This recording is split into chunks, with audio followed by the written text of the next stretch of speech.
My name is Rachel. I'm 39 now, and for a long time I believed that building a family was enough to keep love alive. I thought marriage and routine would hold everything together. I learned the hard way that sometimes things break quietly, long. Before you realize anything is wrong, when I married Paul, I didn't just become his wife. I stepped into the role of a stepmother. His son Jake was 15 back then. He was reserved, respectful, and distant in a way that made me feel like a guest in my own house. I tried to be warm, patient, supportive, but every attempt to connect felt like it hit a wall that had been standing there long before I arrived. Paul was dependable and kind, but emotionally, he was somewhere far away. Losing his first wife had closed something inside him. He provided for us, kept life stable. But affection became automatic, almost lifeless. I convinced myself that stability was enough, that wanting more was selfish. But over time, something inside me grew painfully quiet. By the time Jake turned 19, everything felt different. He had his father's eyes, but not his emotional distance. He was thoughtful, observant, present in a way Paul hadn't been in years. Without realizing it at first, I started to lean on his presence. Not physically, not intentionally, but emotionally. He noticed things. He listened. He cared. One evening, while Paul was away for work, Jake and I ate a simple dinner together. Nothing special. Just leftovers and small talk. When I mentioned how drained I'd been feeling lately, he looked at me and said softly, "You shouldn't have to feel invisible all the time." Those words stayed with me. No one had spoken to me like that in years. After that, our conversations became deeper. We talked about grief, loneliness, and how love can slowly fade without anyone meaning for it to. I told myself it was harmless, that I was overthinking. But the truth was, I felt seen, and that feeling was dangerous. One night, I fell asleep on the couch, wrapped in my robe.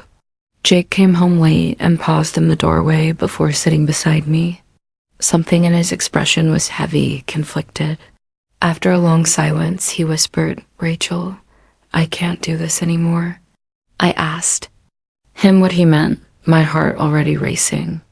His voice shook as he spoke about how his father didn't notice me how he did, how he saw the loneliness I tried so hard to hide. Every word felt like a mirror I wasn't ready to face. When he reached out and wiped a tear from my cheek, time seemed to stop.